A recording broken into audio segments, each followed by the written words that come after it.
So this afternoon po, I'd like to discuss yung ano pa rin, yung pinakamainit na topic pa rin, yung paano po yung social amelioration program or yung 5 to 8,000 dahil medyo po may mga confusion. Sumulat na pabalik yung DSWD. Thank you very much Secretary Rolly at sa buong DSWD. Let me start out by saying, iisa tayo ng intensyon sa ating Pangulo. So whether it's the President, it's the economic team, DSWD, LGU, Barangay Tanod, PNP, we want you to get the money at the fastest possible time with the least regulation or guidelines. So ulitin ko po pati sa sulat po ni Secretary Rolly, nag-agree po siya. Na sabi niya, he agrees with us that in principle, that people sa pinakamabilis na oras makuha ng lahat ng qualified dun sa 18 million Filipino families ang pera with the least regulation or guidelines. Or sa common lingo natin, with the least red tape. Di ba? Okay. So given that principle, babaksak sa guidelines. So ano ba pakiusap sa amin nung March 21, nung kasama din namin si Sec Rolly, economic team, si Executive Secretary Miguel Dia, si Senate President Soto, ang sabi sa amin, pakiusap kung pwede, medyo flexible yung batas, wag na natin i-complicate para may flexibility ang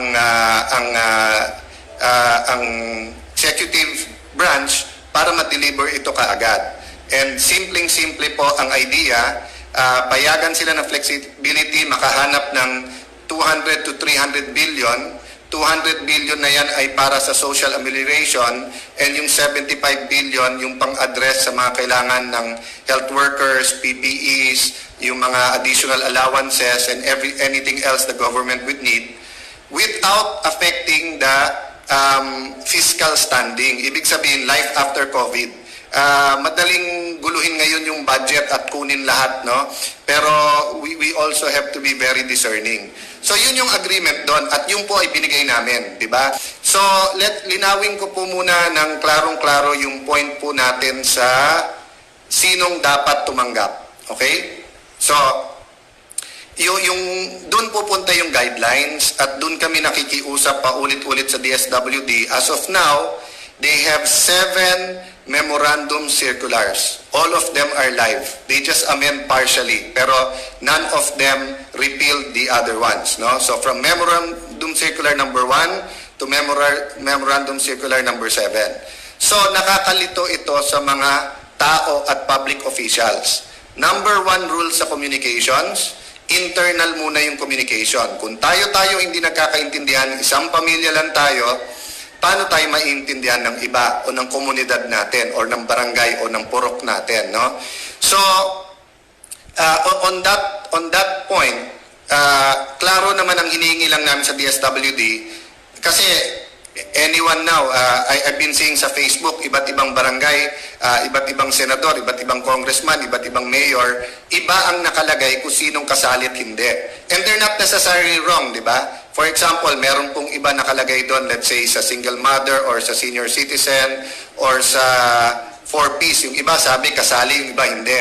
They're not correct or wrong, no? It's yung 4Ps ay kasama talaga sa 18 million pero may separate program for that na diretso ibibigay sa kanila. Ngayon, yung mga member ng UCT, unconditional cash transfer, and some of them are seniors, solo parents, meron din silang cash card, diretso din sa kanila. So in the sense na hindi sila kasama sa bibigyan ng barangay, pero kasama sila sa bibigyan ng 5 to 8,000. That's why nga, we're batting for simplicity. Yung po ang hinihingi natin sa DSWD. Okay, so let me go to the process, no? Yung proseso po, pinakita ko naman po sa inyo, di ba? Yung pag-analyze po namin ng proseso, pakita ko po sa inyo, ha? Ito po yung proseso sa MC number 1 hanggang sa MC number, mula sa MC number 1 hanggang sa MC number 4, etong 2 page ang proseso. Okay? So binilang po namin yan, more or less yan po ay 30 steps bago po umabot sa bago po umabot yung pera sa atin. So, I mean sa inyo. So, bago umabot sa house to house. So, we uncomplicated it by proposing 4 steps. And niyaya namin na mag-conference or mag-Zoom kahit virtual ang DSWD para isa-isahin. And if you look at our letter, ang nalagay namin doon, hindi na mali o tama to, nilagyan namin to clarify or if we disagree and may counter proposal. So sinagot tayo today, but kung makikita nyo po, ito po yung chart na ibinigay po, no? It's on my iPad. Makikita nyo po, no? Ito, to provide social amelioration card, 1 day. Okay? Mass production of forms ng LGUs, 2 days. Door-to-door distribution at saka pick-up, 2 days. Okay? To encode the form, 3 days. To field office DSWD, 1 day. And submit, 1 day. So that's 1, 2, 3, 4, 5, 8, 9, 10. 10 days yan. Tapos ang sinasabi, na klaro naman daw nila yung guidelines sa Memorandum Order, MC6. Yung MC6 po ay January 31. So, assuming you start on April 1, I don't think na dapat umabot ng April 10 bago nyo matanggap yung pera nyo. That's a counter proposal namin, 3 to 5 days, nasa inyo na yung pera. Eto, 10 days, hindi pa nyo sure nandun sa inyo ang pera. Yes, there has to be accountability. That's why pagka inisa-isa mo yung prosesong binigay natin, ay makikita mo, meron accountability doon. Don't get us wrong, no? The DSWD did not disagree with us on everything. They agreed with us at binago nila yung guideline na download na kagad yung pera. Huwag na nila hintayin yung forms and everything from the LGU kasi baka ma-delay. They agreed with us na house to house. They agreed with us and thank you very much sa COA. We helped together, put our minds together, give suggestions para nga pumayag na picture na lang sa bahay-bahay kasi may cellphone naman ng mga tao rather than papirmahan sa receipt. So, which goes to the forms, okay? So, may konting confusion ngayon or may git konti about the forms. Bakit po? Kasi last week po, sinabi ko, lahat bigyan ng forms. Bakit ko po nasabi yan? Kasi po, nagbasa ako ng guidelines at araw-araw naming kausap ang DSWD. At tinanong namin sila, pwede bang wala ng form? Sabi nila, hindi pwede kasi paano natin ma-judge kung qualified o hindi kung wala tayong data. Walang problema sa 6 million, almost 6 million, yan po ang 4Ps at saka yung UCT kasi may data na sila. May additional 3 million po sila na may data sila pero wala pang cash card. Okay, so sa 18 million nakabuuan na pamilyang Pilipino na bibigyan ng 5 to 8,000, 4.4 million 4Ps, almost another 1.5 million yung UCT and other, and then yun lahat may cash card kaya walang problema yan. You should get your money ASAP na, no? Dinideposito na, makukuha nyo sa cash card nyo yan. Pero yung 9 million, yung 3 million na poor din or near poor, may listahan pero walang cash card. And then may additional 9 million ka kasi nga naka-enhanced community quarantine tayo. So, ang sabi ng DSWD, kailangan mo yung form para ma-assess natin. And then, 4 ang steps nila for approval or validation. I-validate ng barangay, i-encode, i-validate ng social worker, i-validate ng munisipyo, tapos i-validate ng central office. So sabi namin, masyado maraming validation, tatagal to masyado, di ba? Parang, yes, ayaw natin magkamali, ayaw natin madoble, ayaw natin may corruption, pero kung gutom na tao, patay na kabayo, bago nila makuha, you know, the safe, kaya nga graft and corruption eh. Yung corruption, yung ninakaw mo yung pera. Yung graft, yung sa sobrang inefficiency, may damage. And in this case, the damage is to life eh. Diba? If people don't get their medicines, hindi lang naman COVID-19 ang problema. Marami pong hikain, marami pong may diabetes, Marami pong may high blood na hindi nakakapag-trabaho ngayon, hindi nila nakukuha ang gamot nila. That's why nga very wise po ang economic team led by Secretary Dominguez and Secretary Avisado in saying cash ang ibigay. Kasi whether toiletries yan for proper hygiene, whether food, whether gamot, di ba? Yan po ay kayo na magdesisyon at bukas naman po yung mga tindahan around you, di ba? Or at least yung mga groceries. So, yun po ang kabuuan kung bakit kailangan ng form. So, biglang sinabi sa amin, Sir, hindi nyo pa maproproduce yung form sa mga local kasi kailangan ng barcode. So, yun po sinulat namin sa kanila na pampatagal po ito at gagamitin nyo naman yung barcode to verify after. We can have a validation house to house. We'll make it very quickly. How? One day, i-print yung form. The next day, i-distribute. In the same day or the next morning, kasama na yung validation team. House to house, binavalidate kung sinong may kailangan. And then, after that, payroll na, pwede nang ibigay sa tao ang pera. So, kaya namin sinabing 3 to 5 days, depende gaano kabilis yung LGU. We want to help the LGUs. So mga kapitan, mga konsehal, mga bukal, mga governors, vice governors, mayors, vice governors, we're doing this to help you.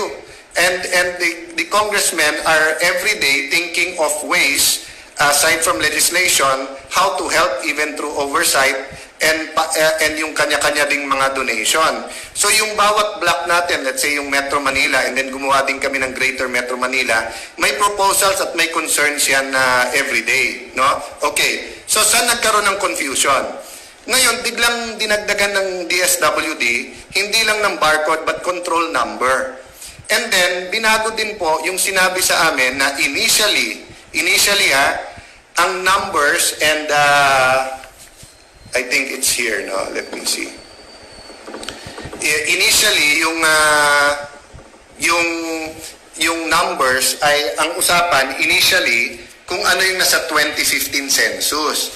But we know that's 5 years ago and we know na nung build, marami din lumipat sa mga highly urbanized area. Metro Davao, Metro Cebu, Baguio City, yung Tarlac, Pampanga area, and Metro Manila, no? So, ito po yung nilabas nilang list. Yan po ang binigay nilang initial. Pero tignan nyo po sa Metro Manila, no? Nasaan yung iba kong form? Sandali ha. Meron po ako, pinakompute ko yung percentage dito eh. Ito po. Okay. So, walang problema po sa ito po, sa BARM, dahil po 93% mabibigyan. Sa Region 12, 83%. Sa Region 10, 80%, no? Pero dito po sa Metro Manila, 54% lang ang mabibigyan. Hindi po problema yan kung 54 or 55% lang ang may kailangan. Pero katulad nga po sa Maynila na 360,000, 350,000, naging 560, saan kukunin ni Mayor Isko yung additional 200,000? And dun po sa mga nagrereklamo pong mga kapitan at etc. at sinasabing gumugulo, kaya po tayo nag-advocate, kaya natin ine-exercise yung ating oversight powers, kaya nga nakapirma sa sulat namin ay yung members ng oversight committee para linawin, no? So, ang sabi ngayon, may listahan na daw ang DSWD kung ilan, yun lang ang bibigay sa uniform. So let me tell you the problems that will create. I asked Mayor Isko, I asked Mayor Lino, and nakiusap ako kay Mayor Lino, tanungin sa ibang ibang mayor hanggang sa kapitan, kung totoo o hindi na ayaw ibigay ng DSWD yung listahan ng 4Ps sa kanila. Pare-parehong sagot po sa akin. Pati po dun sa nakikipag-usap sa amin from DSWD, they agree, hindi po sila magbibigay ng pangalan ng 4Ps. So kasama sa sulat namin yan na pasok pa rin sa data privacy law na ibigay nila sa mayors yung names. Why? Okay, like in Taguig, ang in-approve 102,000 families. 92,000 families daw i-identify namin or ng local government yung 10,000 4Ps. Pero hindi nila sinasabi sino yung 4Ps. So kung 92,000 lang ang ang bibigyan mo, samantalang ang qualified ay 160, 170,000, mapipilitan si kapitan, mapipilitan si mayor na mamili sinong pinakamahirap, sinong pinakanangangailangan. And usually, ang pinakanangangailangan, 4-piece. Kaya nga tinanong ko kay Mayor Isko, anong ginawa mo, Mayor? Sinabit daw niya sa DSWD kung sino yung binibigyan at pinakamahirap. Ang DSWD daw ang magtatanggal kung sino yung sa 4-piece. Di ganun din, humaba pa yung proseso, di ba? So, yun ang isang example po. So, problema po ng mga kapitan ngayon, limit kulang na nga yung forms nyo, pero pag binigay nyo sa miyembro ng 4-piece at pinirmahan yan, nawalan kayo ng isang pamilya na pwedeng bigyan. Diba? Kasi pwede sabihin hindi dumoble kasi chinek naman yan na 4-piece siya. So hindi nyo siya bibigyan. Pero ang ibibigay sa inyo, eksaktong number ng forms. Kagabi, medyo late na po ako, actually madaling araw na po ako natulog. So I was watching Capsec Carlo Nograles sa TV at yung isang tanong sa kanya nung netizen, pag ako ay hindi botante sa lugar ko, kung nasaan ako ngayon, bibigyan din ba ako? And very, very clear ang sagot niya that they discussed that sa IATF, voter's ID or being a voter in that area is not a requirement. In fact, yung mga stranded ay dapat tulungan. And by the way, may tulungan tayo. I'm thankful very much sa DSWD. Agad nilang tinugon yung panawagan. Medyo tinulay lang po natin ang panawagan ng UP Los Baños Chancellor na libo-libong estudyante ang stranded po sa UPLB. Nagre-raise lang silang money na makakain twice a day. At agad rumisponde po ang DSWD and we're still coordinating kasi meron pang estudyante. So there's no conflict between us and DSWD. This is a professional discussion, no? But we're involving the public because you have the right to know. Katulad ng sinabi ko, pag ganitong crisis, isang pamilya tayo, being candid and honest and discussing everything in the public will take out any suspicion between everyone. So, dun po sa example ni Carlo, no? Secretary Capsec Carlo. So, paano ngayon kung hindi kilala ng kapitan yung stranded sa kanila o yung hindi botante? So, hindi mo bibigyan ng form. So, hindi siya ma-assess. So, hindi na nga siya nakasama, hindi pa siya nabigyan ng form. So, may iba po kasi, kanya-kanya po kasing philosophy yan eh. Yung iba, ang philosophy nila, huwag mong bibigyan ng form, baka mag-expect. So, let me make this clear, no? The economic team has package 1, which is for the 18 million Filipino families, the poor and near poor, informal sector ng ating ekonomiya, and for the health and medical professionals, including PPEs. May package 2 na parating, which is for the formal sector, including the micro, small, and medium enterprises. But the government has continuing programs, for example, sa microfinance, ang ating pong central bank halimbawa ay ang daming pagkilos na ginagawa para sa mga negosyo at bangko. And then ang DOLE, for example, is on top of some of them who are in the formal sector. So yun po yung 6.6 million families para mabuo yung 24.6 million Filipino families. So ang sinasabi ko po, by giving everyone the form, you will be able to evaluate and identify and validate sinong dapat bigyan at sinong hindi. So, halimbawa ngayon, in-announce nila kung meron ka kahit isa sa pamilya na senior, na meron PWD, meron solo parent. So, lahat yan nag-expect. Pag hindi mo binigyan ng form yan, wala silang chance to prove that they're qualified. No? So, yung iba, sinasabi, huwag magbigay ng masyadong maraming form kasi baka mag-expect. Habang binibigay mo, sinasabi mo naman Sir, ma'am, eto po gagamitin natin to evaluate. Pero yung alam niyang qualified siya at wala man lang siyang form, wala na siyang pag-asa. So, that's why nagtaka ako bakit biglang nagbago yung usapan at pag-uusap namin with DSWD na ngayon sila na namili kung ilan. Nung una, sinabi initial lang yon. No? That's why I'm making a personal appeal, no? Not only sa ating Pangulo, sa economic team, sa DSW, IATF, masyadong maliit yung 54% sa Metro Manila. if you're making a mistake by 10%, that's 320,000 families. And I know, hindi yun ang intensyon, no? At hindi yun ang gusto ng economic team, hindi yan ang gusto ng gobyerno, hindi yan ang gusto namin sa legislature, hindi yan ang gusto ng mga senador. But of course, kailangan maghanap ng pera kasi it already equals 17,956,000 and another 93 families, no? So we really have to look at the statistics and we have to look at to find a solution here. But I'll show you another thing that will bolster my argument, no? Doon sa mga kapitan na or yung iba nagtatanong. Ayan po, guidelines po to mismo ng DSWD. The barangay shall identify and prepare the list of qualified beneficiaries based on eligibility requirements provided in these guidelines.